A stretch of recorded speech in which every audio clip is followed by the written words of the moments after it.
The latest American move is saying, well, we'll give you tariff relief if you move operations into this country. But it seems like a tall order. They don't have the hydroelectric power that Quebec has, for example. Well, one, they don't have the hydroelectric power. When you look at what we produce here and ship to the U.S., which is 2.7 million tons of metal a year, it takes 40 million megawatt hours of energy to produce.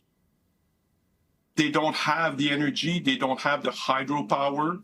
It's the equivalent of 5 Hoover dams. So we're not there yet. And you're not going to move assets that are competitive worldwide. And now we can arbitrage between the European market and the US market.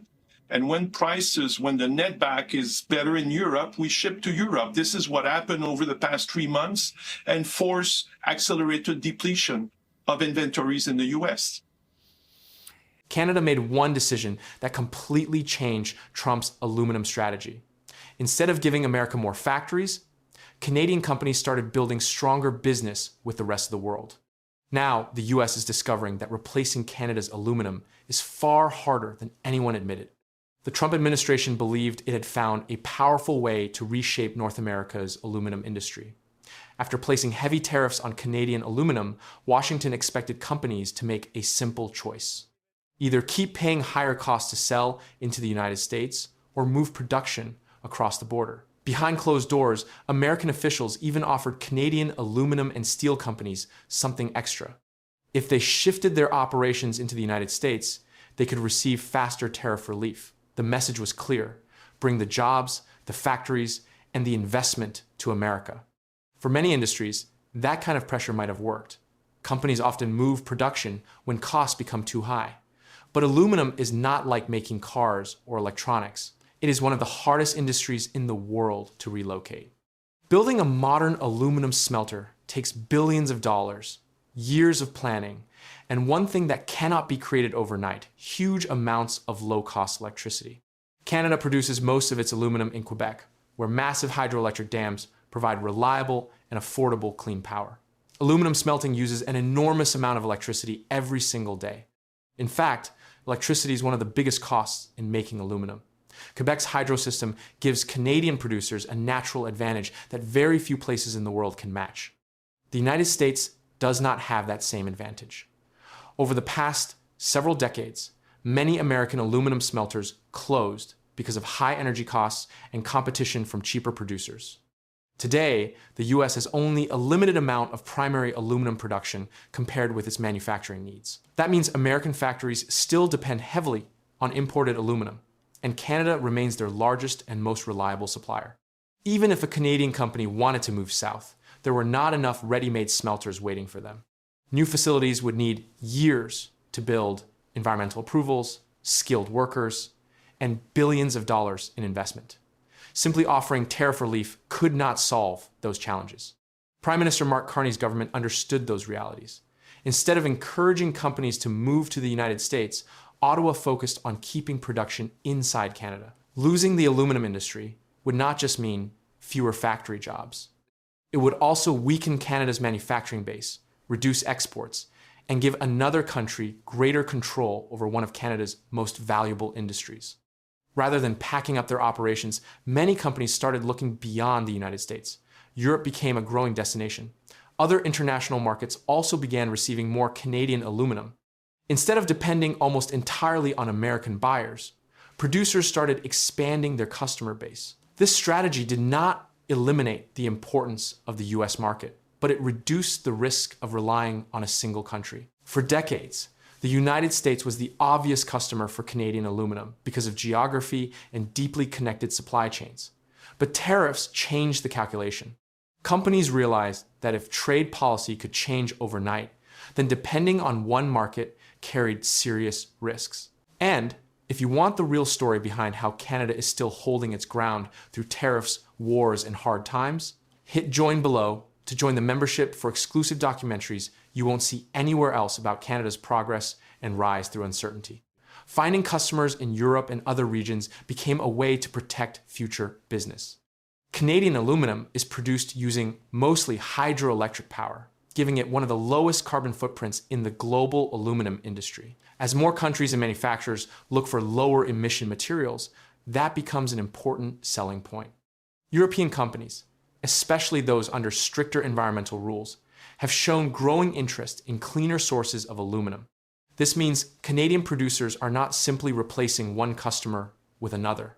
They are entering markets where their product has an important competitive advantage. Meanwhile, the United States faces a difficult balancing act. American manufacturers need large amounts of aluminum to build cars, aircraft, construction materials, beverage cans, electrical equipment, and defense products. If Canadian supply becomes more expensive or less available, those manufacturers often have few immediate alternatives. Producing enough aluminum domestically is not something that can happen in a few months. Even optimistic industry estimates suggest that expanding smelting capacity would take years. That reality explains why Washington's pressure campaign has produced mixed results. The tariffs were designed to encourage more production inside America, but they also increased uncertainty for companies that depend on stable supply chains. Instead of triggering a mass move south, they encouraged many Canadian producers to think globally and strengthen relationships outside the US. Because while Washington was trying to pull Canada's aluminum industry into America, Canadian companies were quietly building a future that depends less on the United States than ever before. In the next part, we'll look at how that strategy is changing North American trade, why US manufacturers are feeling the pressure, and why Trump's biggest trade weapon may have ended up making Canada's aluminum industry even more independent. Canada's new strategy is not about walking away from the United States. America is still Canada's biggest trading partner, and billions of dollars in goods move across the border every year. But Canadian leaders have learned an important lesson. When one customer becomes too powerful, that customer can use trade as leverage. The answer is not to stop trading. The answer is to create more choices.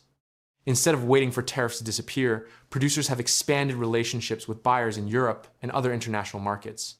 Every new contract outside the United States gives Canadian companies another option if trade tensions rise again. It also gives them more bargaining power because they are no longer forced to depend on a single market. This shift is happening at a time when demand for low-carbon aluminum is growing around the world. Car makers, aircraft manufacturers, and construction companies are all facing pressure to reduce emissions in their supply chains. Canadian aluminum has a strong advantage because it is produced mainly with hydroelectric power instead of coal-fired electricity. That means every shipment from Canada carries a much smaller carbon footprint than aluminum produced in many other countries. It is becoming easier to choose Canadian aluminum not only because of its quality, but also because it helps companies meet their environmental goals. This gives Canada an advantage that tariffs alone cannot erase.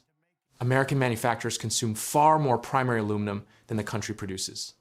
Industries such as aerospace, defense, automobiles, packaging, and construction all rely on a steady flow of aluminum every day. Canada supplies a large share of that metal. Replacing those imports with domestic production would require building new smelters, securing long-term electricity supplies, and investing billions of dollars.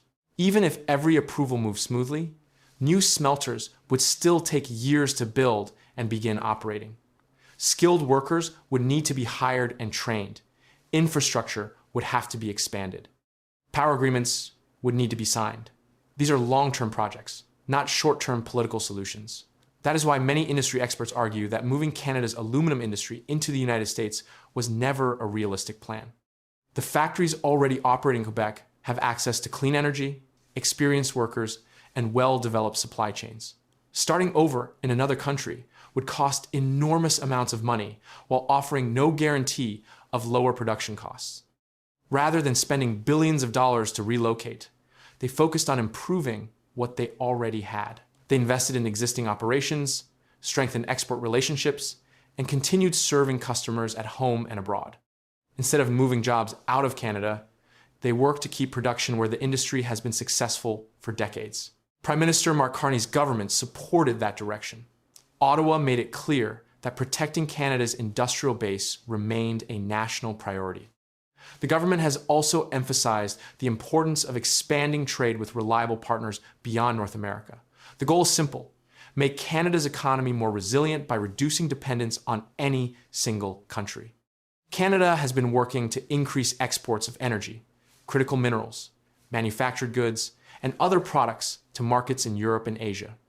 Aluminum is becoming one example of that larger plan. Every new customer makes Canadian exporters less vulnerable to future trade disputes. Many companies still need Canadian aluminum because it is close, reliable, and produced to the standards required for advanced manufacturing. Aircraft, military equipment, vehicles, and countless everyday products depend on a secure supply of high-quality aluminum. If those supplies become more expensive or harder to obtain, businesses often pass those higher costs through the supply chain. Instead of creating a quick shift in production, the tariff policy has encouraged Canadian companies to diversify while leaving the United States with many of the same supply challenges it faced before. The goal was to attract factories south of the border. The result has been a stronger push by Canadian producers to find customers elsewhere while keeping their operations at home. It is about whether tariffs alone can force entire industries to relocate. Canada's experience suggests the answer is far more complicated. Natural resources, access to affordable electricity, skilled workers, and decades of investment cannot simply be moved because of political pressure. Those advantages take years to build and even longer to replace.